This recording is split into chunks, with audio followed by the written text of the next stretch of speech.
বন্ধুগণ আসসালামু আলাইকুম। আজকে আমার বাংলাদেশে যাওয়ার যাত্রা এখান থেকেই শুরু হচ্ছে। আমি বর্তমানে আছি একটা অটোতে। আমি রাজগীর বাস স্ট্যান্ডের দিকে যাচ্ছি, যেটা আমার ক্যাম্পাস থেকে প্রায় 10 মিনিটের দূরত্বে। তো ওখান থেকে আমি উঠবো বিহার শরীফের যে কোনো বাসে, এবং বিহার শরীফ থেকে আছে আমার নেক্সট বাসটা, যেটাই করে আমি কলকাতা পর্যন্ত যাব। তো এখন আমি রাজগীর বাস স্ট্যান্ডে যাচ্ছি। আমি অটো থেকে মাত্র নামলাম, এখন আমি আছি রাজগীর বাস স্ট্যান্ড। তো এখান থেকে আসলে বিহার শরীফ যাওয়ার বাসগুলো ছাড়ে, তো আমি এখন ওই বাসটাতে উঠবো। এগুলোই মূলত বিহার শরীফে যায়, আমি এর একটাতে এখন উঠে পড়বো। এটা হলো আমার বিহার শরীফ পর্যন্ত যাওয়ার বাস। আমি আসলে একেবারে বিহার শরীফ পর্যন্ত যাব না। কলকাতার বাসটা বিহার শরীফ থেকে ছেড়ে কার্গিল চক হয়ে তারপর কলকাতা যায়। তো আমি কার্গিল চক থেকেই উঠে যাব। তো রাজগীর থেকে কার্গিল চক পর্যন্ত যেতে প্রায় 45 মিনিট মতো সময় লাগে। তো সেই 45 মিনিটেরই হলো আমার এই জার্নিটা। আপনার আলাদা করে গান শোনার কোনো প্রয়োজন নেই, এখানে আপনার জন্য বিনোদনের ব্যবস্থা করাই আছে। আপনি ফ্রিতে বিনোদন নিতে পারেন।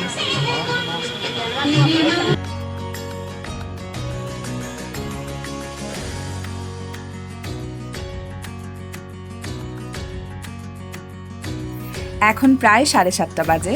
আমি মাত্রই কার্গিল চকে এসে পৌঁছালাম। এখান থেকে আমি আমার নেক্সট বাসটাতে উঠবো, যেটাই করে আমি কলকাতা পর্যন্ত যাব। ওইটা 8:30টায় এখানে আসার কথা, এবং ওটা কলকাতা যে পৌঁছাবে 9টায়, কিন্তু ওটা 9টার অনেক আগেই কলকাতা পৌঁছে যায় সাধারণত।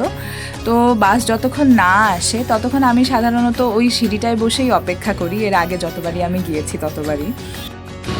তো আমাকে এখানে এখনও প্রায় 1 ঘন্টা মতো অপেক্ষা করতে হবে, সেটা ব্যাপার না। আমার আসলে এখানে বসে 1 থেকে 1.5 ঘন্টা 2 ঘন্টা পর্যন্ত অপেক্ষা করার অভ্যাস আছে, যেহেতু আমি এর আগে যতবার গিয়েছি ততবারই এখানে অনেক আগে আগে চলে এসেছি এবং অনেকক্ষণ ধরে অপেক্ষা করেছি। তো সেটা ব্যাপার না। তবে আজকে আমার একটু মাথা যন্ত্রণা করছে, কারণ আজকে সকালে আমার পরীক্ষা ছিল। গতকাল সারা রাত আমি ঘুমাইনি, আর সারাদিনে আমি আসলে ওভাবে রেস্ট নেওয়ারও সুযোগ পাইনি। তো বাসটা এলে আসলে আমি একটু রেস্ট নেব, তো বাসের অপেক্ষায় আর কি। আমার দীর্ঘ 1 ঘন্টা অপেক্ষার অবসান হলো। এখন বাজে 8:29। তো বাসটা ঠিক 1 মিনিট আগেই চলে এসেছে। তো এই হোয়াইট আর গোল্ডেন কালারে যে বাসটা দেখা যাচ্ছে, আমি এটাতেই যাব। তো আমার লাগেজটা এখন বক্সে তুলে দিয়ে আমি বাসে উঠে পড়ব। বাসটা ভেতর থেকে ঠিক এই রকম দেখতে। এটা একটা স্লিপার কোচ। আপনি চাইলে পুরোটা রাস্তায় আসলে ঘুমিয়ে ঘুমিয়ে কাটিয়ে দিতে পারেন। যেহেতু প্রায় 12 ঘন্টার একটা জার্নি, তো আমি আসলে স্লিপারই প্রেফার করি। তো এই সিটটা হলো আমি আমার ব্যাগ অলরেডি রেখে দিয়েছি। তো যেমন আমি আপনাদের দেখালাম, আমি এখন আছি সিঙ্গেল সিটের লোয়ার বার্থে। তো এখানে দুই পাশেই আপনার কার্টেন থাকবে, আপনি সেগুলো আপনার সুবিধা মতো খোলা বন্ধ করতে পারেন। এই এসিগুলোর ভেন্টও আপনি বন্ধ করে দিতে পারবেন। আমি আসলে বন্ধ করেই রাখি, আমার খুব ঠান্ডা লাগে, চাইলে খুলেও রাখতে পারেন। আর এখানে আছে একটা চার্জিং পোর্ট, সেই সাথে আপনাকে দেওয়া হবে একটা কম্বল, যেটা আমি আসলে ফোল্ড করে মাথার নিচে বালিশের মতো ব্যবহার করি। আর 1 বোতল পানি দেওয়া হয় এখান থেকে, সেটা বাস ছাড়ার পর। আমি কলকাতা থেকে রাজগীর থেকে কলকাতা যখনই ট্রাভেল করি, আমি আতিয়ানাতেই সাধারণত ট্রাভেল করি। আর এটা যখন আমি রেড বাস থেকে টিকিটটা কাটি, এটার প্রাইস ছিল 1300। লোয়ার বার্থ ছিল 1300, আপার বার্থ ছিল 1200। আর 60 রুপি প্ল্যাটফর্ম ফি, অনলাইন ট্যাক্স, এগুলো সব ছিল। সব মিলিয়ে 1360 রুপি। তো আসলে আমার লোয়ার বার্থটা সুবিধাজনক মনে হয় বলে আমি লোয়ার বার্থের টিকিটটাই বুক করেছিলাম। তো ওই পাশটাতে হলো ডাবল ডাবল ওপর নিচ, এই পাশটাতে হলো সিঙ্গেল সিঙ্গেল ওপর নিচ। তো এই তো এখন আমি পর্দাটা টেনে একটা ঘুম দেওয়ার চিন্তা ভাবনা করছি। তো মাঝখানে বেশ কিছু জায়গায় বাসটা থামবে, সবার ওয়াশরুমে যাওয়ার জন্য, কেউ যদি খাওয়া দাওয়া করতে চায় এই কারণে। তো তখন আর কি আমি উঠবো। মাঝখানে 2-3 জায়গায় থামবে, সেটা আমি আপনাদের দেখাবো। বাজে 10:30। এই বাসটা এই ছোট্ট একটা হোটেলে এসে থেমেছে। এটাতে এর আগেও থামতো। তো এখানে একটা ওয়াশরুম আছে আর একটা ছোট্ট দোকানও আছে। এখন বাজে প্রায় 5:30। বাসটা আরেকটা হোটেলের কাছে এসে থেমেছে। মাঝখানে আরেক জায়গায় থেমেছিল, কিন্তু আমি আসলে ঘুমাচ্ছিলাম বলে আর উঠিনি। তো ওই জায়গাটার আসলে কোনো ফুটেজ নেওয়া হয়নি। আমার মনে হয় আমাদের আর 2 থেকে 2.5 ঘন্টা সময় লাগবে গন্তব্যে পৌঁছাতে, আর মাঝখানে আর কোথাও এটা থামবে না। বন্ধুগণ, এখন বাজে 7:40। আমরা প্রায় পৌঁছে গিয়েছি, আমাদের আর 5 থেকে 7 মিনিট মতো সময় লাগবে বাবুঘাট বাস স্ট্যান্ডে পৌঁছাতে। তো আমরা আসলে যেদিক দিয়ে যাচ্ছি আমরা প্রিন্সেপ ঘাট দেখতে পাবো এখনই, ওই যে দেখা যাচ্ছে। তো আসলে আমি ট্রেনের টাইমিংগুলো দেখছিলাম, 7:40-এ একটা ট্রেন ছিল গেদের জন্য, কিন্তু ওইটা তো আসলে আমরা ধরতে পারবো না। নেক্সট ট্রেন আছে 9:58-তে, তো আমার মনে হয় সেটা আমরা খুব ভালো মতোই ধরতে পারবো। তো এখন আমাকে আসলে বাস থেকে নামার প্রস্তুতি নিতে হবে।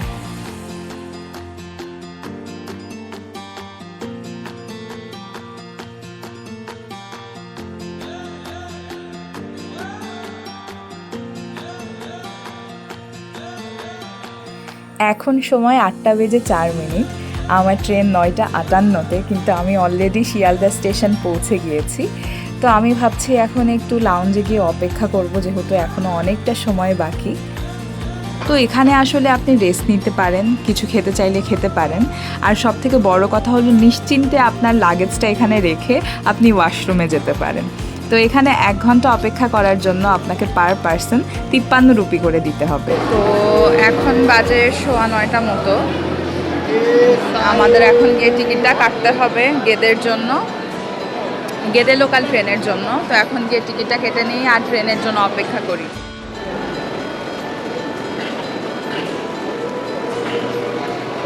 এই যে এখানে সবাই লাইন দিয়ে দাঁড়িয়ে আছে টিকিট কাটার জন্য।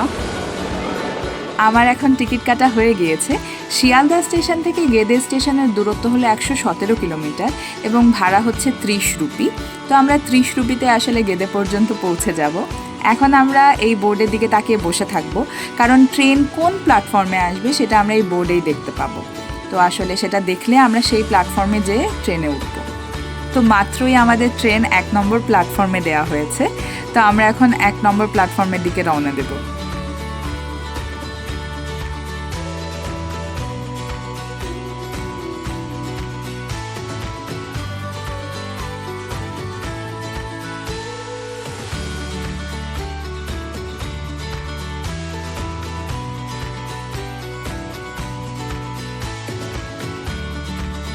ওই যে দেখা যাচ্ছে 1 নম্বর প্ল্যাটফর্ম, আর এই হলো আমাদের Gede local train. Indian local ট্রেনগুলোতে সাধারণত 2টো করে মহিলা কামরা থাকে, শুরুর দিকে এবং শেষের দিকে। তো আমরা এইরকমই একটা মহিলা কামরা দেখে এখন উঠে যাব। এই যে এখানে লেখা রয়েছে উইমেন অনলি, তার মানে এটা একটা মহিলা কামরা। তো আমি এখন এটাতেই উঠে পড়ব। আমি ট্রেনে উঠে পড়েছি। ট্রেনের ভেতরটা দেখতে ঠিক এই রকম, আর ট্রেনটা 9:58-তেই ছেড়ে যাবে। আমার লাগেজের ওজন এবং সাইজ কোনোটাই আসলে এটাকে ওপরে রাখার মতো না, তাই এটা আসলে সিটের নিচেই থাকবে। আর ল্যাপটপের ব্যাগটা সাধারণত আমার কোলেই থাকে। এই ট্রেনটার গেদে গিয়ে পৌঁছাতে সময় লাগবে 2 ঘন্টা 45 মিনিট থেকে 50 মিনিট মতো। তো আমরা গেদে গিয়ে পৌঁছাবো 12:45-এ। তো এই গেদে আর শিয়ালদা স্টেশনের মাঝখানে মোট 34টা স্টেশন আরও পড়বে। তো এই তো, আর ইন্ডিয়ার এই সাইডটাতে যেমন গেদে স্টেশন, তো গেদে পার হয়ে বাংলাদেশের ওদিকে গেলেই দর্শনা। আম্মু তো মনে হয় এসে দাঁড়িয়েই থাকবে বর্ডারে সবসময়ের মতোই। যাত্রাপথে এরকম অনেক ফেরিওয়ালার দেখা পাওয়া যাবে। আমার মতে ইন্ডিয়াতে সবথেকে সস্তায় শপিং করা যায় লোকাল ট্রেনগুলোতে। আমি অলরেডি একটা ক্লাচার কিনে ফেলেছি। এখানে আপনি শাড়ি, চুড়ি, জুয়েলারি, গামছা সব কিছু আসলে পেয়ে যাবেন। Guys, we are almost there. আর গেদে আসতে আসতে প্রায় পুরো ট্রেনটাই খালি হয়ে যায়। আমরা বাইরে বের হলেই আসলে দেখতে পাবো। আমাদের হয়তো আর 2 মিনিট মতো লাগবে গেদে স্টেশন পৌঁছাতে। ট্রেনটা চলেই এসেছে। I'm home!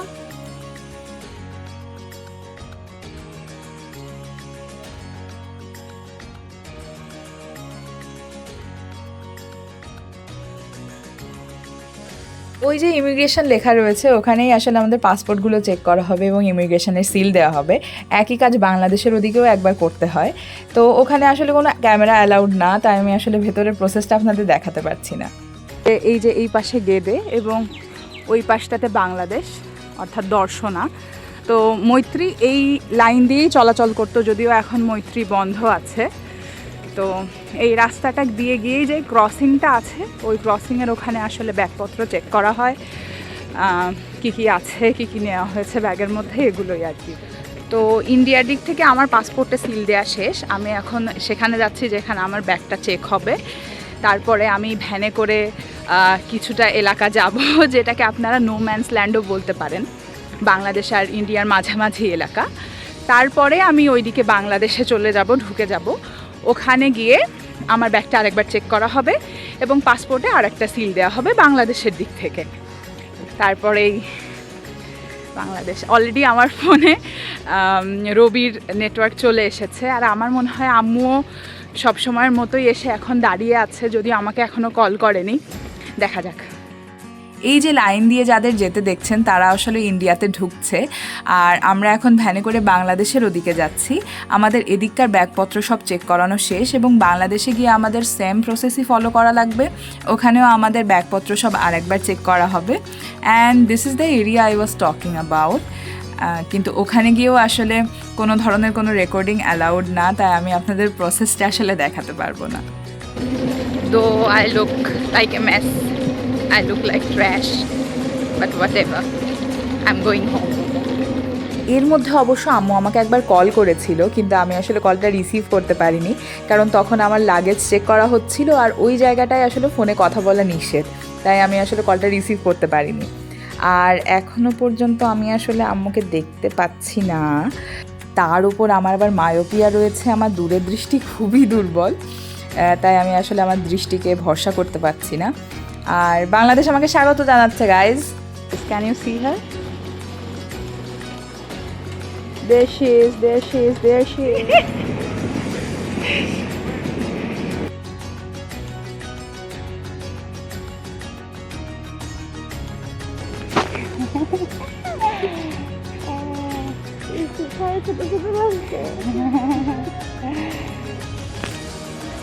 কেমন বোধ করতেছ আম্মা? বলো। খুবই ভালো, কিন্তু গলাতে আওয়াজ খুশি? অবশ্যই।